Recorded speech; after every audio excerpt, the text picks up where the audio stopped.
Happy Bodol. So ito na may recipe natin. Ang gawin natin ito, sangagin natin to. So siyempre lagyan natin tong kamatis, siling green, at saka sibuyas, bawang natural para masarap, di ba mga idol? Kaya ito, damihan natin sa pirasong bawang. Lagyan natin lahat para ito yung pabango talaga natin dito sa itong hipon na to. Ayan o, di ba mga idol?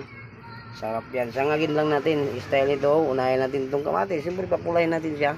Tapos bago natin anuhin, maluto na yung kamatis, siyempre may parang sarsan niya, magkulay, magpula-pula na yan, magdilaw-dilaw na yan, no? So ito, ayusin natin pagkuhan. Ito nakaready na yan, kaya basa dahil hinugasan ko na lahat yung mga ano nito. Ito nakaready na rin to, nakahanda na rin kawali natin. So ito, hiwain na natin itong si bawang.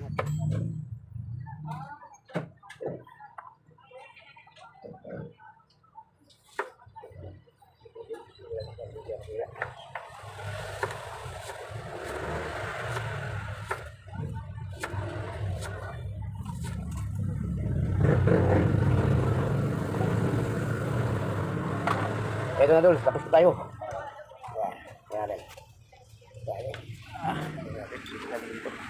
Kaya natapos na natin iniwa yan. Yan, tapos na yung din, malinis ito, yung bawang natin. So ang gawin natin, magpapoy na tayo. So lutuin na nga natin itong ating hipon mga idol. Ito lang yung recipe natin ngayong hapon. So hindi tayo nakapamalingki na maayos dahil gabi na, easy. Marami tayong ginagawang negosyo ng mga idol. Saka doon pa sa labas, yung mga tinda natin dyan. Yan. So gagawin na natin. Medyo atrasado na tayo sa oras. Lutuin na natin itong hipon natin. Konti lang ito mga idol, mga kalahating kilo lang to. So tama lang to. So ilan naman kami kakain. 3 lang kami kakain ito. Asawa ko sa kanyang isang bunso kong anak. Yan. So ang gagawin natin, lutuin na natin. Siyempre, marami tayong mantika. Isang galon to mga idol. So maglagay na tayo ng konting mantika. Yan o. Galon, use oil na mantika. Okay na. Yan, isang galon yung mantika ko. Pero ang mantika na yan, mantika ng manok yan. Yung ginagawa kong chicken skin, yan, mantika na yan. Yan, ginamit natin. At siyempre mga idol, maglagay na tayo nitong bawang. Yan, kumain lang natin. Malinis naman yung kamay natin. Yan. Ito na mga idol, medyo masunog na yung ano natin. Isunod natin itong ano natin, itong sibuyas.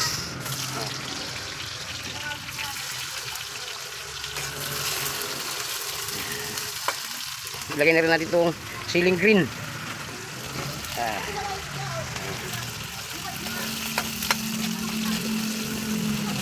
At siyempre, lagyan na rin natin itong kamatis.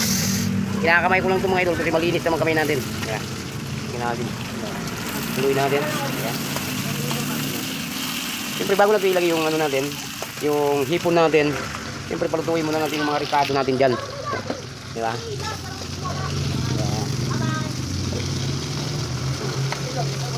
Ang bango ng mga idol. Saka na tayo maglagay ng paminta pag malunod na natin yung ating hipon, no?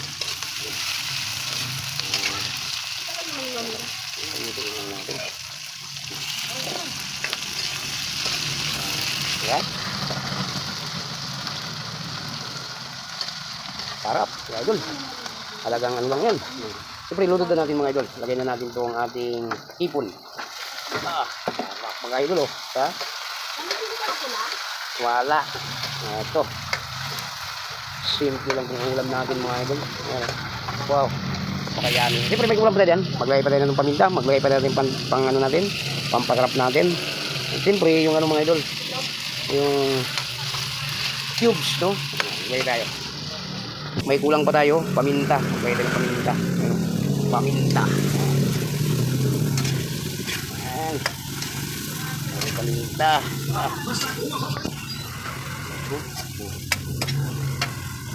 Siyempre mga idol, maglagay din tayo nito para masarap yung ating luto, no? Isang piraso maglagay tayo dyan. Ilagay na natin mga idol para unti-unti malasa na yung ano natin. Ito na. Ilagay sa na. Sarap. Sumurog ka agad yan. Siyempre pala masarap, may sabaw-sabaw konti. Maglagay muna tayo ng tubig. So ito na mga idol. Sarap talaga mga idol. Kaya lutong simple, may sabaw na. May ano pa tayo, may ulam na, diba? Kaya mga idol, halagang ano lang yan, 200 na hipon, yung tinutumpok ng hipon, pero sariwang-sariwa naman siya mga idol. Masarap pa rin siya. Yun. Ito na nga dol, luto na to. Over na nga yung pagkaluto natin dito yo. Kulong-kulo na mga dol. So yan dol, mga luto na yan mga idol. Ayan ano pa. Diba? So ano pa dol, ito na nga dol, luto na nga yung ating hipon no.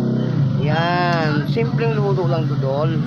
Ayan, ito pa mga idol, tikman natin kung ayaw namin timpla natin. Ayan grabe kasarap dol. Diba? Yummy mga idol. Yung ating ulam. Ano pa mga idol? So, kung hindi pa kayo nakasubscribe dito atong YouTube channel, paki-subscribe mga idol. Updated kayo sa ating bagong video mga idol. Ito, bagong video natin puro natin Halin na kayo dito, kain na tayo mga idol ha? So, ano pa mga idol, hanggang dito lang video natin. Makiingat po kayo palagi dyan. Bye-bye na sa inyo.